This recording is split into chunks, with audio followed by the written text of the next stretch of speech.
Welcome to News for Hearing Impaired. I'm Shubhendu with my colleague Shruti. Let's begin with the top story. In Uttarakhand, Chief Minister of the new government will be sworn in on Saturday. Prime Minister Narendra Modi and BJP President Amit Shah will attend the swearing-in ceremony. Centrally appointed party observers will today submit their report to the party president after consultations with members. It is expected that the name of the CM candidate will be finalized later in the day today. The process for government formation in Uttar Pradesh has also picked up pace. After historic poll results, all eyes are now on who will be made Chief Minister in Uttar Pradesh. Meeting of newly elected members of Legislative Assembly will be held on Saturday in Lucknow to decide on a leader for its legislature party. BJP's National General Secretary Bhupender Yadav and senior party leader and Union Minister Venkaiah Naidu will be present in the meeting as party's observers. On the other hand, a meeting of the newly elected Samajwadi Party MLAs yesterday authorized its national president Akhilesh Yadav to decide the name of the leader of the opposition.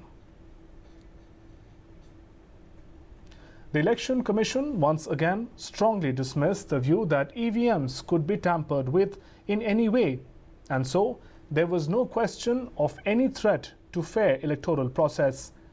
After declaration of result of the recently held assembly polls, some political parties have raised voice against the credibility of the ECI EVMs, alleging tampering of EVMs during the said elections.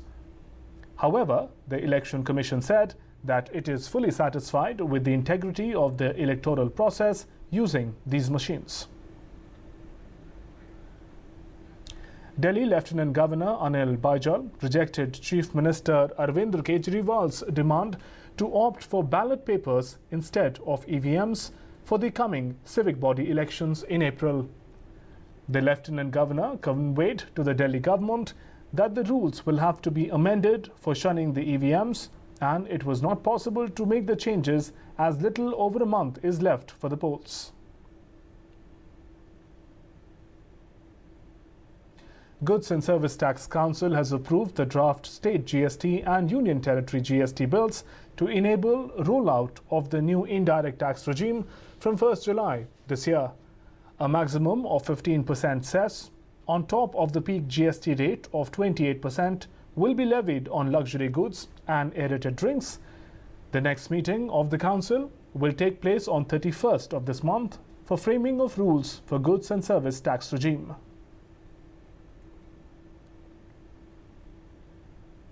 The new national health policy cleared by the Union Cabinet aimed at revamping public health care and wellness in a time-bound manner.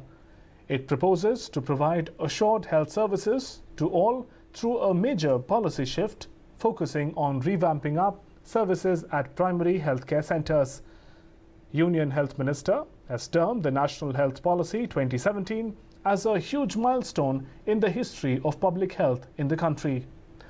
Briefing media in New Delhi, the Health Minister said the policy is patient-centric and quality-driven, provides the framework for achieving universal health coverage and delivering quality healthcare services to all at an affordable cost.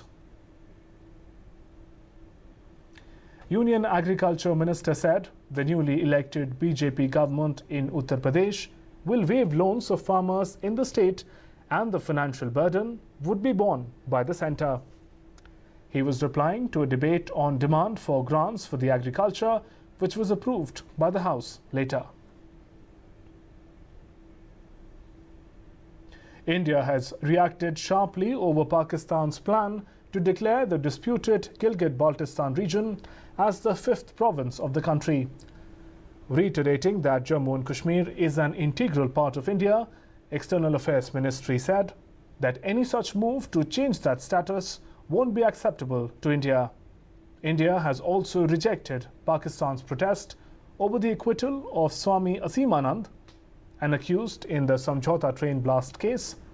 Recently, Pakistan conveyed its concern over his acquittal to India's Deputy High Commissioner. On the other hand, lashing out at Pakistan Home Minister Rajnath Singh said India faced terror attack from sea when Pak-based terrorists attacked Mumbai on 26 November 2008. Speaking at the third counter-terrorism conference, the Home Minister said that UN must take actions against countries giving shelter to terrorists.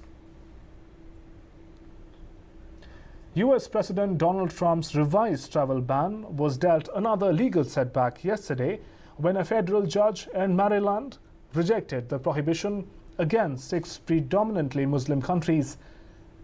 The ruling was the latest blow to the Trump's ban, with the federal judge in Hawaii rejecting the measure on Wednesday.